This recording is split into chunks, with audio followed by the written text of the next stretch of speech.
In this video lesson, we're going to take a look at a process called image optimization, which is essentially getting an image ready to go onto a web page. Unlike InDesign and many of other programs where we printed our output, a web page we have to be very conscious of file size and try not to use more file size than we need. By keeping file size down, it will actually help our page load faster because we don't want to get into a problem where our files are too big and our pages are loading slow. So I'm going to open a page, and my end goal here is to just insert a small image here. Okay, and we're going to go over how to insert images in the next lesson, but I need this image to be a few inches wide, a couple inches tall. I definitely don't need a monster image. Now, remember that your web pages are going to display at 72 dots per inch, so we don't need thousands of pixels here. A couple hundred pixels in either direction should be plenty big for what I'm going to need in this application. Before optimizing an image, it's always a good idea to understand where and how this image is going to be used within your site so that you can make adjustments to that image accordingly.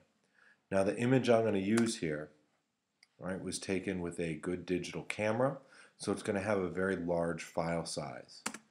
It's always nice to have a bigger image than what you actually need because it's a lot easier to make something smaller than make something larger.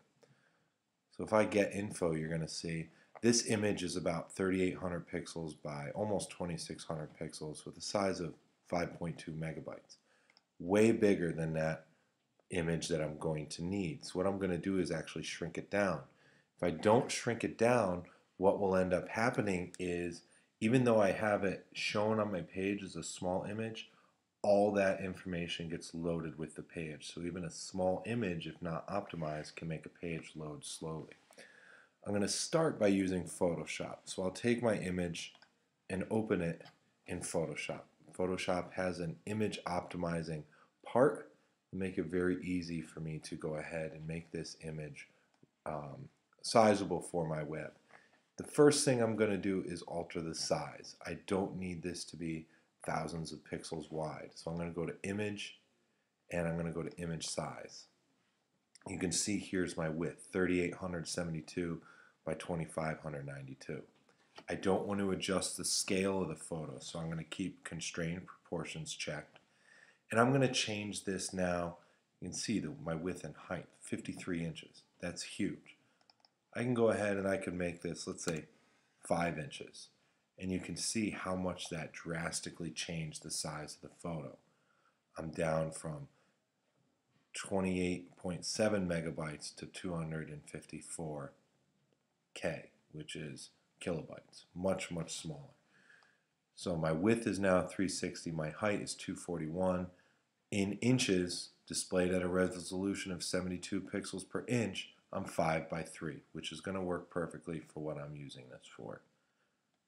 I say OK. Now it's going to appear to shrink way, way down. I can go ahead and zoom in a little bit on this.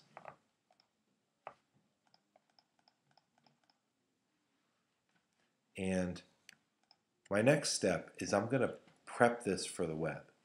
So instead of going to Save As, Photoshop has a built-in optimization tool called Save for Web and Devices. When I select Save for Web and Devices, it's going to open up a dialog box. This gives me total control over how my image looks and my image file types.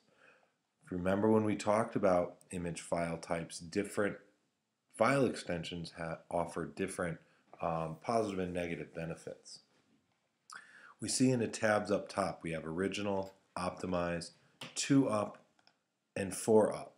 If I look in the upper left, it says Original. This is the quality of my original image. I now have 3 other boxes here, and you can see as I select them, my color table changes. I can go ahead and set different file types. So I'll turn this one to a JPEG.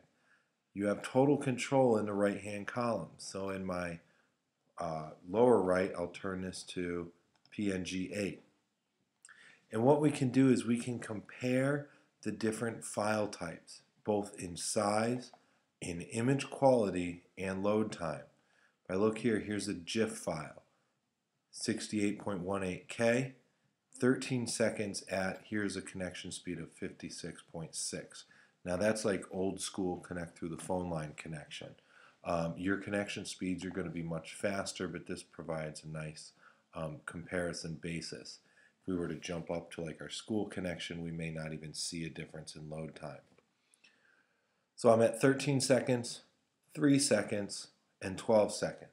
As I change my GIF settings, notice there's 256 colors available right now.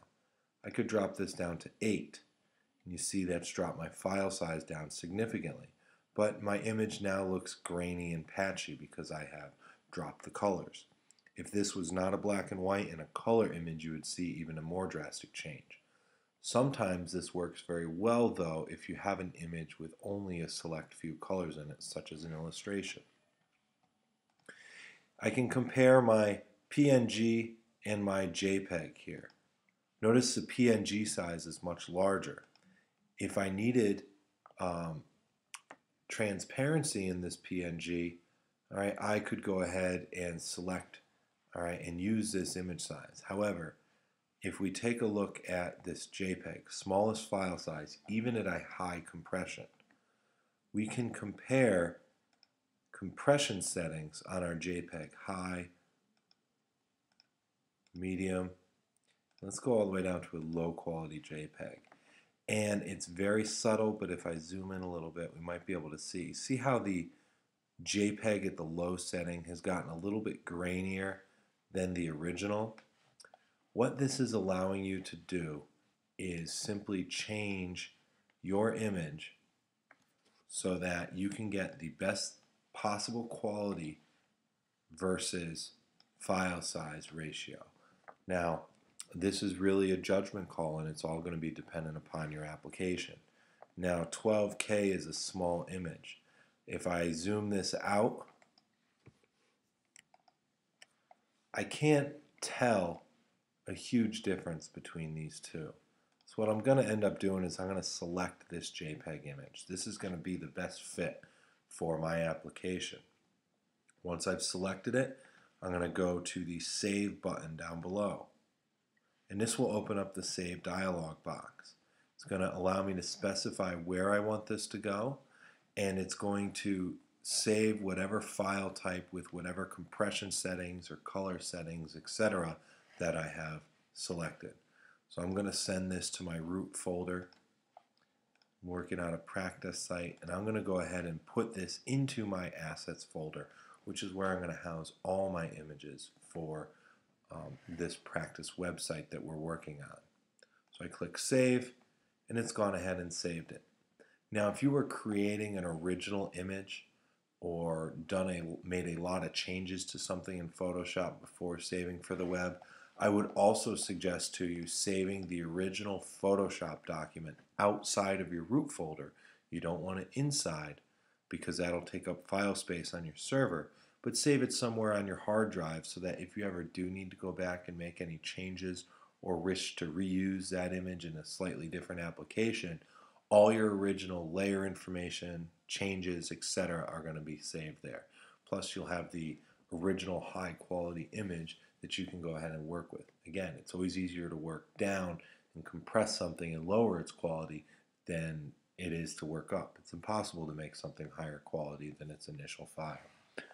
So that is image optimization. Your assignment is to do this 6 times. You are going to need one image for each page of that practice site that you've created. You can pull your images off of the hard drive of your computer. You can do a Google image search.